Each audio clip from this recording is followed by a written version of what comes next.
اخوي بغيت اتكلم واطلب منكم القائمين على قناة وصال استضافة الدكتور علي فخرو وزير التربية والتعليم السابق. لما لهذا الرجل من خبرة ودراية بكل شؤون البحرين. هذه نقطة. النقطة الثانية أضم صوتي لصوت الدكتور عدنان بمطيع اللي تكلم البارحة وقال بخصوص السب والشتم اللي يقولون المتصلين، وانت يا اخ خالد تسمعهم وتكرر بعد مثل مجوس ويهود وحسالة وانت ومكرم السامع وكلاب وغيره. لا لم اقلها. ما كررتها؟ انت ما كررتها؟ لا لم اقلها، لكن ايش رايك؟ انا بسألك سؤال. نعم. ايش رايك في العالم والمنار وما قامت به العالم الان الليلة؟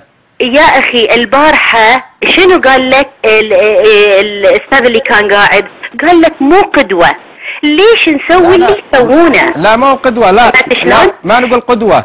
الرسول عليه الصلاة والسلام ينهى عن السب والشتائم والقذف يعني عرفت شلون؟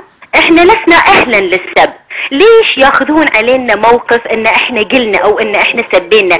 هذا الشيء يثير المشاكل والفتن في البحرين، في العمل مثلا متزوجين الاوادم كلهم مع بعض، لما الصبح يروح العمل ويقول ترى قناة وصال البارحة سبتنا وشتمتنا، يقوم واحد شيعي من جهة ثانية وواحد سني من جهة ثالثة وتصير هوشة. هذه فتنة يا اخي، هذه فتنة، عرفت؟ والفتنة أشد من القتل. هذه اللي أنا أقصده. الحين بالنسبة حق الأستاذ جمال لما يقول أن مستشفى السلمانية مستعمرة محتلة كما إسرائيل محتلة فلسطين، يا أخي هذا الكلام بعيد كل البعد عن الواقع. أنا بنت خالتي ولدت بنتها في مستشفى السلمانية قبل أسبوع، أوكي؟ ترقدت هناك وبنتها في الشيشة أيضا، يعني بعيدة عن الأم. تقول الممرضات هناك كلهم شيعة، من أفضل ما يكون يعاملون بكل لطف بأفضل ما يمكن وصفه. انزين عرفت شلون؟ ويتغشمرون معنا ويضحكون معنا. لا اخذوهم رهائن ولا ذبحوا الام ولا الطفله، والطفله بعيده عن الام على فكره في الشيشه موجوده. هذه نقطه. المبالغه احنا ما نبيها، المبالغه تثير الفتن. احنا صار لنا اسبوع رايحين جايين مستشفى السلمانيه، ما تعطلنا ساعتين مثل ما يقول الاخ جمال، ابدا ما تعطلنا ساعتين، رايحين ردين من افضل ما يكون. هو يقول في واحد يروح الدكتور يبي له ساعتين واذا بيطلع مو بقادر يطلع. استحالة وانا مصرة على رايي استحالة، لان انا رايحة دكتور السلمانية الصبح والعصر وفي الليل، ما اخذ لي ساعتين، دشيت وطلعت ولا حد تعرض لي ولا حد قال لي انت سنية شو اسمك وش اسمها لك وطوايفك. هذه المبالغات تثير الفتن يا اخي. عرفت شنو اقصد انا؟ عرفت شلون؟ وبعدين لما احنا نجي السعودية، لما نرجع من السعودية على 12 بالليل على 1 بالليل، مئات السيارات السعوديين شباب ورجال جايين البحرين بعد الساعة 12 ليلا، شنو يسوون؟ بيروحون مثلا على البحر يتمشون؟ استحالة. مرة تعرفت على مرة سعودية في السوق قالت لي احنا الجسر بالنسبة لكم خير وصلاح، اتيون العمرة وتيون الحج وتسوقون، لكن بالنسبة لنا احنا هو الشر بعينه، هو الشر بعينه. يدعون علينا هالنسوان هالامهات هالبنات هالزوجات. انا باذني قالت لي المرة، انا مشاهدتها تقول لي عسى تشب حريجة في البحرين، ماخذين ريايلنا منه، يجون هناك حق الحرام وحق الفواحش. عرفت شلون؟ انا اقول هذه ال3 ساعات اللي برنامجكم يخصصها عن البحرين وعن الكلام عن البحرين، يا ريت هذه ال3 ساعات اللي انتم مخصصينها للبحرين تخصصونها لنصيحة وهداية الشباب السعودي اللي تاركين زوجاتهم واولادهم وامهاتهم وعلى طول متواجدين في البحرين، وامهاتهم يعانون ويدعون علينا. هذه حوبة، هذه حوبة. عرفت شلون؟ هذه حوبة. يا ريت بس تخصصون ساعة واحدة، ما نبي 3 ساعات لهدايتهم. ممكن ان احد ترى يهتدي منهم. عيون البحرين شو يسوون؟ لا احنا قادرين نطلع في الشوارع، نصايف الليل يلحقون النسوان والبنات من صوب لصوب. شنو يبون؟ اذا رحنا عرس لازم نطلع بسرعة، واذا رحنا مجمع لازم نطلع بسرعة، واذا رحنا بيت احد لازم نطلع بسرعة، لان شوارعنا كلها سيارات سعودية، وخصوصا في نهاية الاسبوع. طيب لحظة، استمعي الي. أولا يا أم محمد، بالنسبة لما يخصني أني أذكر اليهود، استمعي لي مثل ما استمعت لك. وقلت المجوس فوالله وتالله وبالله لم أقلها، وأنا أثق وإن شاء الله أني بار فيها في كلامي، إلا إذا كان في تعليق يخص صورة أو غير ذلك.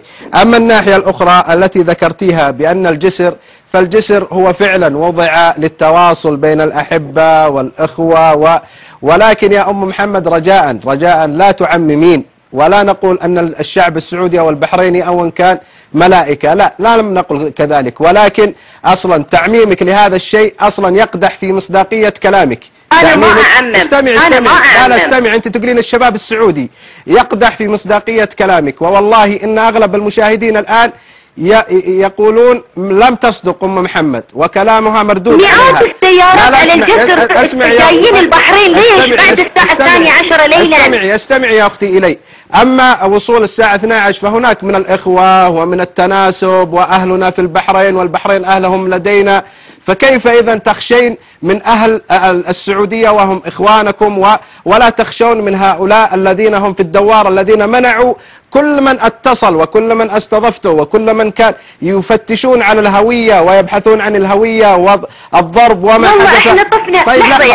احنا طفنا على الدوار، نبي نشوف شو يسوون، وقالوا لنا اعطونا هويات. طيب استمعي يا أختي، أنت تنظرين من منظور يخصك أنت، نحن ننظر للمنظور العام الذي أتانا. استمعي لي. طيب استمعي لي أحسن الله إليك.